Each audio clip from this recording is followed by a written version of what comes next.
Shalom, shalom, bonsoir à tous et à toutes. Je vous salue dans le saint nom de notre Seigneur Jésus-Christ, Roi des rois, l'Éternel des armées, le Dieu puissant, Seigneur du cieux, des cieux et de la terre. Alors, aujourd'hui, dans ce numéro de Enquête biblique,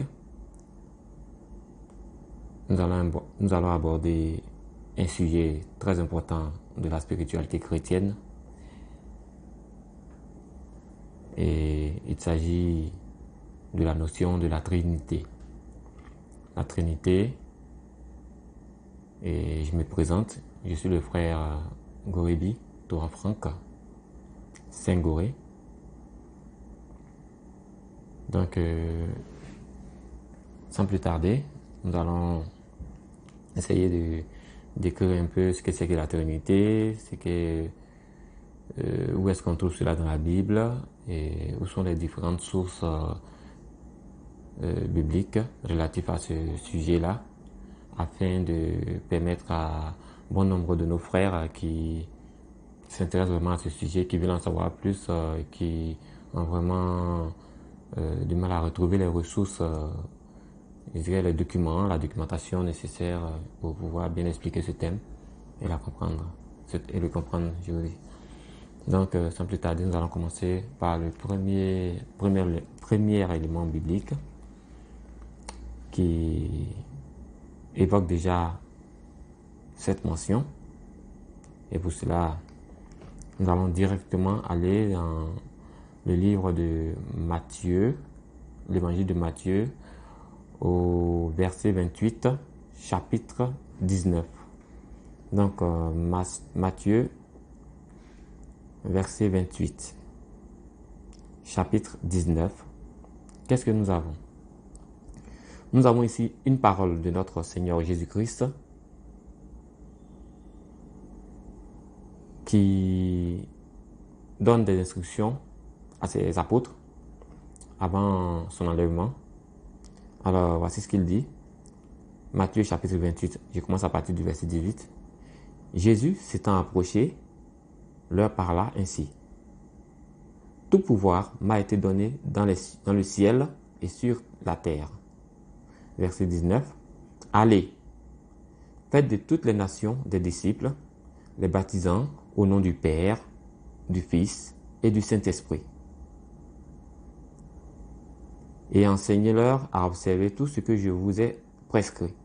Et voici, je suis avec vous tous les jours jusqu'à la fin du monde.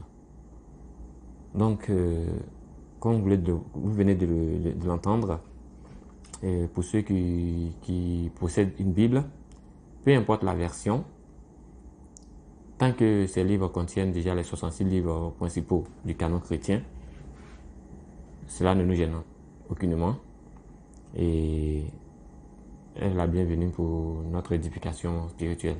Donc, comme je vous l'ai dit, la première mention ici, c'est dans le livre de Matthieu, verset 28, Matthieu chapitre 28 au verset 19. Donc Jésus donne cet ordre aux apôtres et leur dit, allez, c'est un ordre, faites de toutes les nations des disciples, les baptisant au nom du Père, du Fils et du Saint-Esprit. Donc pour la première fois, nous avons déjà une mention spéciale de ces trois personnages clés de la spiritualité chrétienne. Alors, qu'est-ce que cela implique? Est-ce à dire qu'il y a ici trois dieux, trois divinités? C'est ce que nous allons essayer de découvrir. Est-ce à dire que cela est une invention des chrétiens de notre époque, où ces trois personnages ont-ils vraiment existé et ont été connus des pères de la foi, c'est-à-dire des anciens? Est-ce que ces trois personnages ont également existé et ont été connus des gens de l'Ancien Testament, en l'occurrence des prophètes qui sont venus et qui ont été mentionnés dans l'Ancien Testament, des prophètes de l'Ancien Testament, c'est-à-dire des prophètes du livre ancien? le livre du Tanakh, le livre des Hébreux. C'est ce que nous allons essayer de découvrir. Alors, Jésus ordonne à ses apôtres d'aller et de baptiser au nom du Père, du Fils et du Saint-Esprit. Qui sont donc ces trois personnages? D'où viennent-ils? Est-ce qu'ils ont une nature divine? Si les chrétiens y croient, c'est justement parce que ils comprennent par là que ces trois personnages ont une autorité divine, ont une nature divine. Et ces trois personnages sont la manifestation, la matérialisation multidimensionnelle de la spiritualité propre à notre Dieu, le Dieu suprême des cieux et de la terre, celui que Jésus-Christ présente ici. Donc on a ici le personnage du Père, la personne du Père, la personne du Fils et la personne du Saint-Esprit. Alors, nous allons encore avoir un autre élément dans cette enquête qui va nous permettre de retrouver les traces, effectivement, de ces trois personnages. On a une mention, une parole de Jésus-Christ, précisément dans le livre de Matthieu, chapitre 22, au verset 44. Donc, si nous partons au chapitre 22, au verset 44, qu'est-ce que nous avons? Avant de prendre le verset 44, nous allons déjà prendre à partir du verset 41. Et en mise en situation, nous allons dire que Jésus était dans la synagogue et il était en train d'enseigner lorsque sont venus à lui une classe d'élite religieuse de l'époque, de l'Antiquité, appelée les pharisiens, les docteurs de la loi. C'était des érudits je dirais, du livre de la religion, du judaïsme. Voilà. Donc, ces gens étaient très ancrés dans les Écritures, ils savaient lire et écrire, et ils étaient très cultivés, c'était des intellectuels. Donc, là, qu'est-ce qui se passe? Matthieu chapitre 22 au verset 41. Comme les pharisiens étaient assemblés, Jésus les interrogea en disant: que pensez-vous du Christ? De qui est-il fils? Deuxième question. Et qu'est-ce qu'il lui répondit? Il lui répondit: de David. Alors, comme toute personne qui voudrait suivre, je dirais, l'idéologie de tous ceux qui soutiennent la non-divinité du Christ et qui avancent la généalogie humaine de Jésus-Christ, tout cela, ces personnes-là seront amenées à suivre également cette logique que Jésus serait effectivement de David. Alors, qu'est-ce que Jésus lui-même en dit? Qu'est-ce que Jésus dit de cette réponse? Se reconnaît-il effectivement comme étant descendant de David? En vérité, en vérité. Alors, c'est ce que nous allons découvrir dans la suite du verset, dans la suite du chapitre. Cette fois-ci, au verset 43, Jésus leur répond en disant: comment donc David, animé par l'Esprit, l'appelle-t-il Seigneur lorsqu'il dit: le Seigneur a dit à mon Seigneur, assieds-toi à ma droite jusqu'à ce que je fasse de tes ennemis ton marchepied. Si donc David l'appelle Seigneur, comment est-il son fils? Par cette question, par cette série de questionnements, comprenons par là que Jésus est en train d'enseigner aux gens que le titre de Seigneur, ici dans la Bible, avec cette orthographe, c'est-à-dire d'un S majuscule, ne concerne pas l'expression de politesse qu'on a l'habitude d'adresser aux personnes distinguées que nous considérons, ou bien aux personnes pour qui nous avons du respect, c'est-à-dire messieurs. Quand on dit monsieur Gérard, monsieur Jérôme, monsieur le président, monsieur, monsieur ou madame, ce n'est pas de ça qu'il s'agit. Bien que dans l'étymologie du mot monsieur, monsieur s'écrit M-O-N-S-I-E-U-R. Du genre, et on dit monsieur. C'est comme ça que ça se lit. Ça se lit monsieur. Et monsieur, c'est la forme contractée du mot, du nom Monseigneur. Voilà. C'est la forme contractée de l'expression mon Seigneur. Quand on dit mon Seigneur Agré, mon Seigneur David, mon Seigneur Gérard, c'était de cette manière que les gens du Moyen-Âge distinguaient les personnes responsables et respectables. C'est une forme de politesse. C'est comme ça qu'on disait aux gens mon Seigneur, mon Seigneur. Et c'est plus tard que dans la civilisation moderne, nous avons employé le mot monsieur ou madame. Donc, ici, ce n'est pas à confondre avec l'expression Seigneur quand Jésus parle du Seigneur ici. Jésus fait bien la distinction. Il fait bien la séparation. Et il met bien en évidence la séparation et la précision ici. Jésus dit, quand David l'appelle Seigneur, comment peut-il être donc son fils? Parce que normalement, dans une société moderne, un père peut appeler son fils monsieur.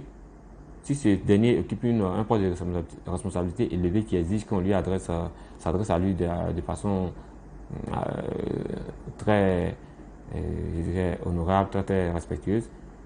Quand le père du président de la République s'adresse au président de la République, normalement il ne dit pas mon fils, il dit monsieur. Mais est-ce à dire ici que c'est s'agit de la même chose? Non. Jésus dit, quand David appelle lui Jésus, le fils de l'homme, Seigneur, comment donc peut-il être alors son fils? C'est à montrer ici que Jésus exprime ici que David considère Jésus-Christ comme son Dieu. Voilà. Est-ce que cette formulation est vraie? Est-ce qu'effectivement David a considéré Jésus comme son Dieu? Est-ce que effectivement David a appelé Jésus-Christ Seigneur? Nous allons le vérifier. Et où se trouve l'occurrence de cette mention? L'occurrence dans l'Ancien Testament de cette mention se trouve précisément dans le livre des Psaumes. Au psaume chapitre 110, au premier verset. Alors, nous allons y aller rapidement. Le livre des Psaumes. Le livre des Psaumes, c'est un livre de sagesse, donc ça se trouve au niveau des Ecclésiastes, genre, Proverbes. Donc, le psaume, ici, au chapitre 110. Psaume chapitre 110, verset 1. Voilà comment est intitulé le verset. De David, psaume.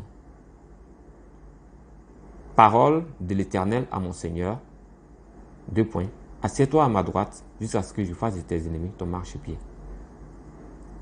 Effectivement, David a écrit ce psaume 110 et l'a intitulé psaume de David. Ce sont ses aveux, ses déclarations. Et il dit ceci. Ce sont les paroles de l'Éternel à mon Seigneur. À quel Seigneur? Jésus se réclame être le Seigneur dont il s'agit ici dans psaume 110. Alors, bien évidemment, dans Matthieu 22, verset 44, il est écrit là-bas, mon Seigneur a dit à mon Seigneur. Et ici, le premier Seigneur ici est remplacé directement par l'Éternel. Donc, ce qui veut dire que le mot Seigneur dans la Bible ici ne désigne pas un monsieur. Non, ce n'est pas l'expression monsieur, mais c'est plutôt l'expression de la divinité. Donc Seigneur, c'est le Seigneur des Seigneurs il s'agit. Et effectivement, le Seigneur ici est écrit avec un grand S. Et là, David dit, ce sont les paroles de l'Éternel à mon Seigneur. À mon Seigneur. Et Jésus dit, dans Matthieu 22, verset 44, qu'il s'agit bel et bien de lui. Alors, si David, à son époque, a connu Jésus et a été témoin de la conversation, de l'entrevue entre le Père, comme on l'avait mentionné dans Matthieu 28, verset 19, où Jésus a dit, allez baptiser au nom du Père, du Fils et du Saint-Esprit. Ici, on voit effectivement que David a eu connaissance de ces 3 personnages clés de la Trinité et il a vu le Père élever le Fils à sa droite jusqu'à ce qu'il ait fait de ses ennemis son marchepied. Et David dit, l'Éternel a dit à mon Seigneur, assieds-toi à ma droite jusqu'à ce que je fasse de tes ennemis ton marchepied. Notons ici que David n'est pas polythéiste. Aucunement. Notons ici que David n'est pas un perdu d'esprit, c'est pas un débile, c'est pas un malade mental, c'est pas un drogué, voilà, c'est pas quelqu'un qui a des problèmes psychologiques, qui a des problèmes mentaux, qui se mettrait à confondre n'importe quoi pour n'importe quoi. Non, non, non. David était une personne très responsable. David est une personne très intelligente. Et d'ailleurs, sa réputation et sa notoriété spirituelle ne peut être mise en doute ici, ni par le judaïsme, ni par aucune faction chrétienne ou dans l'islam. David est connu en tant qu'un homme spirituel, un prophète. Donc sa réputation ne peut être mise en cause ici, en doute ici. David dit qu'il a effectivement connu le Père, le Fils et le Saint-Esprit, et il a rendu témoignage ici que le Père a dit au Fils, assieds-toi à ma droite jusqu'à ce que je fasse tes ennemis sur marchepied. Et Jésus-Christ est défini comme étant le Fils. Et il définit le Père comme étant son Dieu. Vous comprenez? Donc, on a un premier indice qui nous montre que déjà à l'époque de David, Jésus était déjà établi en tant que divinité. Ok? Et à côté de lui, il y avait déjà le Père qui existait en tant que divinité également. Mais David n'a jamais considéré ces deux personnages comme deux dieux différents. David est un monothéiste pur. Il n'a jamais considéré ces deux personnages comme deux divinités différentes. Jésus n'a jamais considéré ces trois expressions qu'il a lui-même mentionnées comme étant Père, Fils et Saint-Esprit comme des divinités différentes. Non, parce que Jésus n'est pas polythéiste. Donc vous comprenez que le Père, le Fils, le Saint-Esprit ne sont simplement que l'expression tridimensionnelle ou l'expression de la pluridimensionnalité de notre Dieu, de ce Dieu. Voilà. Au même titre que lui qui nous a créés à son image, nous, en tant qu'êtres humains, nous sommes composés de trois états. Nous avons trois états d'existence. Nous avons un état matériel et corporel, c'est-à-dire le corps que nous voyons là, ce corps que vous voyez, avec lequel nous arrivons à interagir avec notre univers physique. On a un autre état corporel, c'est-à-dire qui reprend le corps, mais cette fois-ci qui est immatériel, qui n'interagit pas avec notre monde physique. C'est là qu'il s'agit, c'est ce qu'on appelle l'âme. L'âme interagit avec les choses métaphysiques. Voilà pourquoi l'âme, c'est l'état dans lequel on se trouve lorsque nous sommes dans les rêves, nous sommes dans un autre univers qui n'a rien à voir avec cette réalité, mais qui reprend les réalités de cette réalité, comme une réplique en quelque sorte. Donc l'âme est considérée généralement comme le corps astral. Astral parce qu'il n'est pas fait de matière physique, mais il est fait de matière astrale, pas cosmique, non, mais d'énergie pure. Voilà, de lumière. C'est un corps de lumière. Et nous avons un troisième état qui nous définit, qui cette fois-ci est incorporel parce qu'il n'a pas de corps, et il est immatériel parce qu'il n'est pas fait de matière physique. C'est celui qu'on appelle l'esprit. Donc voici les trois états. Un état complètement matériel et physique, et matériel corporel, c'est-à-dire physique et corporel, c'est le corps, c'est-à-dire le corps. Un deuxième état qui est cette fois-ci immatériel, mais qui est corporel, qui nous reconstitue physiquement, mais dans un autre état d'existence. Et un troisième état qui est immatériel et incorporel, qu'on appelle l'esprit. Donc à nous seuls, nous sommes corps, âme et esprit. Alors que le corps n'est pas l'âme, est différent de l'âme, et l'âme est différente de l'esprit. Ils n'ont pas la même structure, ils n'ont pas la même composition, tant de leur substance que de leur existence. Cependant, ton corps, c'est toi, et c'est pleinement toi. Ton esprit et ton âme, c'est encore toi, et pleinement toi. Et ton esprit, c'est encore toi, et pleinement toi. De telle sorte que, si on porte atteinte à l'un de ces trois personnages, c'est à toi qu'on porte atteinte. Si on porte atteinte à ton corps, je prends un exemple, le mec qui s'est fait tirer dessus, c'est son corps physique qui sera atteint par une balle, mais il va s'écrouler en même temps que son corps et son esprit. On dira qu'il est mort, ou bien il a été tué, il a été blessé. Il va ressentir, tant dans sa chair que dans son âme et dans son esprit, la même souffrance, la même douleur. Si cette personne est atteinte, pas cette fois-ci dans son corps, mais dans son âme, par un choc émotionnel ou bien une maladie métaphysique, pour ceux qui sont spirituels savent de quoi il s'agit, une maladie spirituelle ou bien une atteinte spirituelle, un choc spirituel, eh bien, quoi qu'il soit, dans un corps, il a une apparence normale, mais il est malade, il est atteint, il s'écroule, il est quand même, c'est toujours toi qui es atteint. Quoi qu'on ne voit pas de blessure sur ton corps, mais tu souffres d'une douleur intérieure qui se répercute sur ton état général. Et cette fois-ci, quand l'esprit est atteint, c'est la même chose. Lorsque l'esprit est atteint, c'est la même chose. Le corps est bien portant, l'âme est bien portante, mais il est quand même malade. Et on parle de maladie mentale, parce qu'on dit que la personne n'a plus toute sa tête. Autrement, on a une expression pour ça, on dit elle est folle, elle n'a plus tout son esprit, parce que l'intégrité de son esprit est altérée. Donc, que ce soit l'esprit, l'âme ou le corps, si l'un de ces trois dimensions de notre personnalité est atteinte, c'est nous qui sommes atteints. Alors, la Bible nous révèle que nous avons été créés à l'image de Dieu et à sa propre ressemblance. Donc, notre existence tridimensionnelle, c'est-à-dire qui est notre trinité à nous, c'est-à-dire nous sommes déjà trinitaires dans notre existence, dans notre essence, corps, âme et esprit. Et Dieu qui nous a créés à sa propre image et à sa propre ressemblance, c'est parce qu'il est lui-même également trinitaire, c'est-à-dire corps, âme et esprit, sous la forme du Père. Et du Père, c'est celui qui est l'auteur de tout. Le Fils, c'est-à-dire qui est sorti de lui. Et le Saint-Esprit, et dirais même l'Esprit d'abord. L'Esprit parce que son état fondamental, c'est l'Esprit. Dieu est Esprit et on l'adore en Esprit en vérité. Donc, son premier état, c'est l'Esprit. Il est immatériel et incorporel. L'état du Fils est corporel et matériel parce qu'on le voit. On arrive à l'appréhender. Il a un corps, il a un visage. Il est comme nous, il est physique, nous le voyons. Et l'état du Père est corporel, mais il est immatériel parce que Daniel, quand on lit les livres de l'Ancien Testament, on voit Dieu qui est assis sur un trône. Mais il est assis sur un trône avec un corps qui est vêtu d'un vêtement. Donc il cache sa nudité. Sauf que ce corps-là n'est pas un corps charnel. Donc il n'est pas matériel. Mais il est spirituel. Donc il a un corps astral, un corps spirituel qui reprend toute la morphologie humaine qu'il a.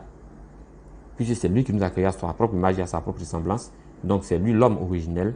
Et nous ne sommes que des copies. Donc l'homme originel c'est lui. Et nous sommes des êtres étant créés à son image, donc qui copions son image. Donc nous sommes des êtres humains. Voilà pourquoi on nous appelle êtres humains. Nous ne sommes pas des animaux. Nous sommes des êtres humains. Pourquoi être humain? Parce que nous avons été inspirés de l'homme originel qu'il est. C'est à ce titre que Jésus-Christ, qui est son Fils, se fait appeler lui-même Fils de l'homme. Et ainsi, tous ceux qui sont issus de lui, que ce soit les anges et les humains que nous sommes aussi appelés les fils de l'homme. Qui est l'homme? C'est lui l'homme originel. C'est Dieu qui est l'homme. Et quand vous prenez le dictionnaire, dans la définition du mot homme, vous allez voir que l'homme est un être doué d'humanité. Mais doué d'humanité, c'est quoi l'humanité? On va dire l'humanité, c'est l'ensemble de toutes les valeurs qui sont relatives, qui sont propres à l'être humain. Donc on nous ramène encore à l'être humain. C'est quoi l'humain? L'humain, c'est ce qui est inspiré de l'homme. C'est quoi l'homme? L'homme, c'est celui qui est doué d'humanité. C'est quoi l'humanité? L'humanité, c'est toutes les valeurs, c'est l'ensemble de tout ce qui est propre à l'homme. Donc, c'est comme un cercle vicieux. Pourquoi? Parce que l'origine de l'homme n'est pas terrestre, mais elle est extraterrestre. Je ne parle pas des aliens, je ne parle pas des martiens, non. Quand je dis extraterrestre, je veux dire que ça n'a rien à voir avec le monde physique que nous voyons. C'est bien au-delà. Nous tirons notre origine du ciel. Nous sommes des enfants du ciel. C'est ce que nous révèle la Bible. Nous ne sommes pas de la généalogie, de la théorie de l'évolution, la théorie évolutionniste de Charles Darwin. Parce que Charles Darwin dit que l'homme est un animal qui a été évolué. La Bible nous dit que l'homme n'est pas un animal parce que dans l'ordre de la création, Dieu a créé d'abord le règne minéral avec tout ce qui est du non-vivant, les planètes, la terre, les éléments, les atomes, tout ce qui est matière chimique et minérale. Donc c'est du non-vivant. Après, il commence par le vivant, en commençant par le règne végétal. C'est par là où il parle des arbres, des plantes et autres. Et après les plantes, un autre jour, une autre ère arrive. Dieu crée maintenant le règne animal, où il crée les animaux, les poissons, les oiseaux. Et en ce temps, l'homme n'est pas encore apparu. Et c'est après cette ère que l'homme intervient après, c'est-à-dire le 6e jour. Donc l'homme ne fait pas partie du règne animal. Et c'est ce qui explique le fait que depuis des milliers d'années, même des millions d'années, avec toute cette évolution que la société a connue et que la nature aussi a connue, eh bien, les animaux n'ont pas acquis de niveau d'intelligence, mais n'ont pas été élevés au rang que nous avons. Vous ne verrez dans le règne animal, aucune espèce au monde qui s'intéresse aux mathématiques, à la physique, à l'histoire, à la géographie, à la science, à l'art, à la musique, à la philosophie, à la lecture. Vous ne verrez aucun animal qui invente l'écriture. Vous ne verrez aucun animal qui invente une technologie qui lui permet de pouvoir combler ses lacunes, je dirais, ses lacunes naturelles, cet art naturel. Non. Et non. Alors, si l'homme est un animal, comment lui il arrive à se démarquer de ses congénères, de cette classe? Ça n'est pas possible. Parce que nous ne sommes pas des animaux, nous sommes doués d'un esprit supérieur. Parce que nous n'avons pas une origine terrestre. La Bible nous dit que nous sommes au-dessus du ciel. Notre père, notre origine, c'est le ciel. Quand on dit le ciel, je ne fais pas allusion aux planètes qui nous environnent, je ne parle pas des étoiles lointaines de notre galaxie, non, non, non. Je parle bien de quelque chose qui est au-delà même du visible, de la matière en quelque sorte. Quelque chose qui est immatériel et incorporel. Nous sommes issus d'esprit, de l'esprit de Dieu. Nous sommes l'œuvre de l'esprit de Dieu. Donc, pour ne pas perdre plus de temps, nous étions en train de parler de la notion du Père, du Fils et du Saint-Esprit, comme l'a évoqué le Seigneur Jésus-Christ. Et nous étions en train de voir, mais où est-ce que cette notion de Trinité existait dans l'Ancien Testament? Parce que si Jésus en parle, est-ce que ce qu'il dit là est vérifié et confirmé par les prophètes de l'Ancien Testament qui sont venus avant nous? Est-ce que ceux-là ont eu connaissance de ce Dieu-là? Parce que si le Père, le Fils et le Saint-Esprit sont l'expression de ce même personnage divin qui est Dieu, alors il va sans dire que les anciens les ont également connus. Oui, parce que Dieu existait de tout temps. S'il existait de tout temps et que les pères de l'Église, c'est-à-dire les prophètes de l'Ancien Testament, ont connu Dieu, donc ils devaient être aussi à même d'évoquer l'existence aussi de ces personnages. Parce que Dieu, c'est le Père, le Fils et le Saint-Esprit. Si Dieu est le Père, le Fils et le Saint-Esprit, alors les prophètes de l'Ancien Testament doivent aussi connaître ces trois personnages, c'est-à-dire ces trois états d'existence de Dieu, des manifestations de Dieu. Et c'est ce que nous sommes en train de découvrir ici. Jésus a évoqué le roi David, qui est un roi monothéiste bien connu, une figure très importante de la chrétienté, de la spiritualité judaïque ou chrétienne, ou d'autres religions encore. Mais David est monothéiste. Et David affirme dans le psaume 110 ici qu'il a effectivement vu le Père qui s'adresse au Fils et qui l'élève au rang de divin en le mettant à sa droite jusqu'à ce que lui, il ait fait de ses ennemis son marchepied. Donc Jésus affirme dans Matthieu 24, verset 44 que cette mention de psaume 110 du roi David fait référence effectivement à sa propre personne, Jésus-Christ. C'est qu'il élève au rang de Dieu pour David. Donc Jésus-Christ est le Dieu de David, est Seigneur pour David. Voilà pourquoi, quand on dit que David est son fils, ou bien David est descendant Jésus est descendant de David, Jésus dit que c'est une erreur d'appréciation, c'est une erreur de pensée. Parce qu'il dit que Jésus est descendant de David, c'est admettre alors que Marie est effectivement la mère de Jésus-Christ. Et si Jésus-Christ est considéré comme un Dieu, et qu'on considère Marie comme sa mère en tant que telle, et une mère tant dans le plan physique que spirituel, alors on élève Marie au-dessus de Dieu. Ce qui n'est pas possible. Et pourquoi ce qui n'est pas possible? Parce que Jésus a existé au temps de David. On voit la confirmation, l'attestation de David à ce sujet. Mais est-ce que Marie a existé au temps de David? Non. Donc Jésus est plus ancien que Marie. Donc Marie est disqualifiée de ce rang spirituel-là. On comprend alors pourquoi Jésus-Christ a dit à Marie, quelque part, femme, qu'il y a-t-il réellement entre toi et moi? Qu'il y a-t-il réellement entre toi et moi? C'est vrai que physiquement, Je suis sorti à mon époque, à cette époque, par ton biais, c'est-à-dire par ton canal. Cependant, ça n'était même pas au-dessus de moi, au point de me donner des ordres à chaque moment, quand tu veux, où tu veux. Ce n'est pas possible parce qu'on ne donne pas des ordres à Dieu, c'est Dieu qui donne des ordres. Personne n'est au-dessus de lui. Et cette expression, cette parole de Jésus se confirme effectivement ici parce que le roi David, qui a existé des milliers d'années, des siècles avant Marie, atteste ici dans le psaume 110 et même dans d'autres psaumes que Jésus-Christ est son Dieu et son Seigneur. On verra encore d'autres versets. Quelle est une deuxième mention de David au sujet de la divinité du Christ? Nous allons voir quelque part dans la Bible un passage.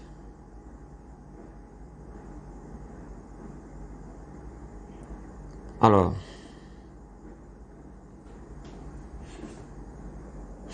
dans le livre de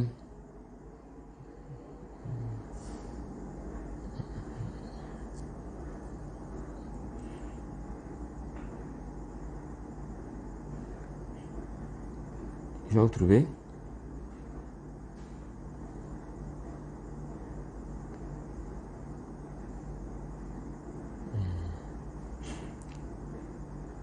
Quand on prend, il y a une histoire où Jésus-Christ passait, il y avait des enfants qui l'acclamaient et qui lui chantaient des louanges dont le contenu était, choquait l'entendement de ceux, des autorités religieuses qui étaient à côté. Alors, on va voir de ceux qui sont la mamelle.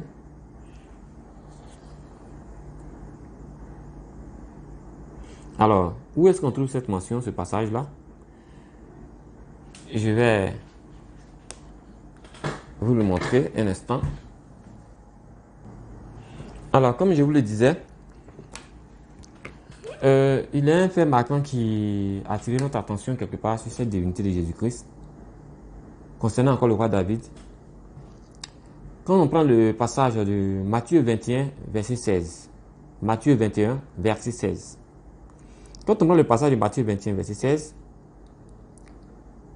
comme je disais, Jésus, je vais le lire complètement, c'est le Matthieu chapitre 21, à partir même à partir du verset 14. On va voir la scène. Matthieu 21, verset 14. Des aveugles et des boiteux s'approchèrent de lui dans le temple et il les guérit. Ok.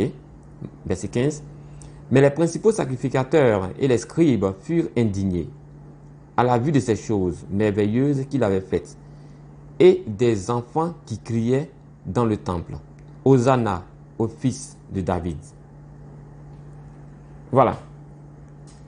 Donc, des enfants qui louent le Seigneur Jésus-Christ, qui lui lancent des éloges, qui crient Hosanna au fils de David, parce que Jésus venait de faire accomplir une prophétie intéressante concernant les miracles qu'il devait faire quand il serait là.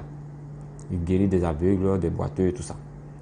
Maintenant, ce qui choque les autorités religieuses qui l'écoutent, c'est que le type de louange qu'ils adressent ici, ce sont des louanges qui devaient être normalement adressées au Dieu de David.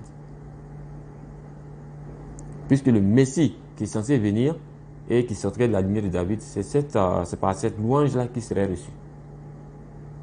Alors, ils sont indignés parce qu'ils ne considèrent pas Jésus comme le Messie, ils ne veulent pas l'accepter. Vous voyez? Parce que dans leur entendement, le Messie qui viendrait, qui allait venir, allait monter une armée pour aller en guerre contre l'occupateur romain, qui allait les délivrer de la colonisation romaine, de la domination romaine et de toutes les nations environnantes qui constituaient une menace à leur tranquillité, à leur paix. Vous voyez? Et à leur grande surprise, le Messie qui vient, au lieu de s'ériger en leader politique qui allait monter une insurrection contre l'occupateur romain et le pouvoir colonial qui existait en ce temps, eh bien, qu'est-ce qui se passe? Il a plutôt une préoccupation et un discours qui s'est uniquement centré sur la spiritualité. Il n'y a rien de militaire, il n'y a rien de politique, il n'y a rien de révolutionnaire en fait. Voilà. Donc, ils ne sont pas d'accord pour ce type de Messie. Parce que ce n'est pas ce type de Messie qui les attend. Ce n'est pas ce type de Messie qui s'attendait. Voilà. Parce que dans les prophéties, c'était un roi qui viendrait, qui va renverser le pouvoir, les dominateurs, qui va mettre fin au règne de tous ceux qui oppressaient Israël. Donc, dans leur entendement, c'est ainsi que cela se fait de façon chose. Or, les pensées de Dieu et celles des hommes sont comme les cieux et la terre. Elles sont complètement séparées et c'est-à-dire elles sont complètement différentes. Les pensées de Dieu n'ont rien à voir avec la pensée humaine. Vous voyez. Donc quand Dieu parlait des choses, il parlait dans un cas hautement spirituel, c'est-à-dire à la fin de la domination du mal sur les humains. C'est-à-dire cette domination qui était la mort consacrée et la mort programmée de l'humanité à cause du péché, du poids du péché, à cause de la domination du péché sur l'humanité. Vous voyez, car tous sont péchés et sont privés de la gloire de Dieu, et à ce titre, ils sont promis à une mort éternelle, c'est-à-dire la seconde mort et l'enfer. Sans exception, tous les êtres humains étaient déjà destinés à l'enfer, à la mort éternelle. Et Jésus-Christ qui vient, il vient pour d'abord vaincre l'auteur de ce mal éternel, c'est-à-dire le diable, et ainsi mettre fin à la domination du mal sur le bien. Alors que dans l'entendement de ces personnes, de ces scribes, de ces pharisiens, pour eux, le mal, c'est le leader politique, le dominateur politique qui est là, c'est-à-dire les Romains, Hérode, Pilate et tout cela, les Égyptiens, les Cananéens, je veux dire encore quoi, tous les peuples aux alentours qui leur faisaient la guerre depuis des siècles et des siècles, c'est eux qui considéraient comme une incarnation du mal. Donc dans leur entendement, c'est ceux-là que Jésus devait combattre. Non, ce n'est pas le cas. Donc, quand Jésus vient et il fait des miracles parmi le peuple, il guérit les aveugles, d'aller former une armée, une rébellion politique, ils sont choqués. Donc ils ne veulent pas que Jésus hérite de ce titre-là. Donc ils sont scandalisés de ce que les enfants, des enfants, lui adressent cette louange que David avait déjà inscrite dans ses psaumes, à l'endroit de ce Messie divin. Et voilà ce que Jésus va leur dire en retour. Il lui dit, d'abord c'est les pharisiens qui lui disent, il lui dit, entends-tu ce qu'ils disent? Ils sont tellement choqués par ce que les enfants font à l'endroit de Jésus. Pour eux, Jésus devait être scandalisé par ça. Jésus devait mettre, je dirais, interrompre la joie de ses enfants en leur disant non, ne chantez pas cette chanson parce que je ne suis pas digne d'une telle louange. Cette louange ne me convient pas. Mais au contraire, ils disent à Jésus, entendez ce que ces enfants disent. Et voici ce que Jésus leur dit. N'avez-vous jamais lu ces paroles? Tu as tiré des louanges de la bouche des enfants et de ceux qui sont à la mamelle. C'est Jésus qui répond ainsi. Vous n'avez jamais lu dans les Écritures où il est écrit, tu as tiré des louanges de la bouche des enfants et de ceux qui sont à la mamelle. Alors, de quelle louange s'agit-il? De quelle louange s'agit-il réellement? Alors, nous allons le vérifier. Et c'est le but de notre chaîne. C'est de vérifier la véracité des propos qui sont donnés dans le Nouveau Testament pour voir si réellement ce qui est dit et, on appelle ça, et la considération qu'on accorde à Jésus par rapport à ces versets-là est vraiment digne. Donc nous allons aller vérifier là où c'est écrit et nous allons voir s'il s'agit réellement, si cela est vrai. Et où est-ce qu'on trouve cela? Allons dans le livre de Psaume chapitre 8, verset 3. Oui, Psaume chapitre 8, verset 3. Alors, on y va. Alors, Psaume chapitre 8, verset 3, qu'est-ce qu'il est dit réellement? Avant de venir au verset 3, on prend d'abord le verset 1 pour nous mettre en situation. Psaume chapitre 8, au chef des chantres, sur le guitite. Psaume de David, ça c'est le titre du chapitre. Donc ça veut dire que c'est David qui a écrit, donc c'est David qui a rendu ce témoignage. Ok. L'Éternel, notre Seigneur, que ton nom est magnifique sur toute la terre. Ta majesté s'élève au-dessus des cieux. On se comprend que David est en train de s'adresser à l'Éternel. Nous avons vu précédemment dans Psaume 110 où David considérait le Père comme son Dieu. et aussi le Fils comme son Dieu, en ce sens il l'appelait Seigneur. Et cette fois-ci, on voit encore David qui dit l'Éternel, notre Seigneur. Donc, le Seigneur a dit à mon Seigneur, dont Jésus avait parlé, et qui se retrouve dans Psaume 110, où Jésus disait l'Éternel, parole de l'Éternel à mon Seigneur. On comprend que David ne fait pas une distinction, ne met pas une différence entre le mot éternel et le mot Seigneur. Parce que quand on lisait là-bas, on avait l'impression qu'il y avait l'Éternel à part, qui s'adressait à mon Seigneur ici. Donc l'Éternel avait peut-être un rang plus élevé que mon Seigneur ici. Donc Dieu le Père au-dessus de Jésus, qui est Seigneur, et que Dieu le Père qui invite Jésus à s'asseoir à sa droite, parce qu'il fasse de ses ennemis son marchepied. Eh bien, cette fois-ci, l'Éternel et mon Seigneur, sont-ils différents? Sont-ils des personnes différentes? Ont-ils des grades différents? Voilà ce que David encore dit parce qu'il entend par là. David dit, l'Éternel, notre Seigneur. Donc, l'Éternel en question, en réalité, c'est le Seigneur de Jésus-Christ, le Seigneur de David. Donc, quand David disait, il considérait le Père comme l'Éternel et Jésus-Christ comme son Seigneur, en réalité, quand il dit Seigneur, il fait encore allusion à l'Éternel. Donc, Jésus-Christ est l'Éternel Dieu pour David. Et voici ce qu'il dit. Éternel, notre Seigneur.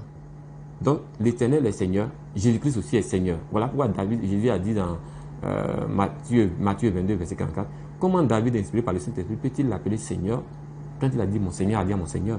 Donc, autrement dit, comment David pouvait l'appeler l'Éternel quand il est son fils?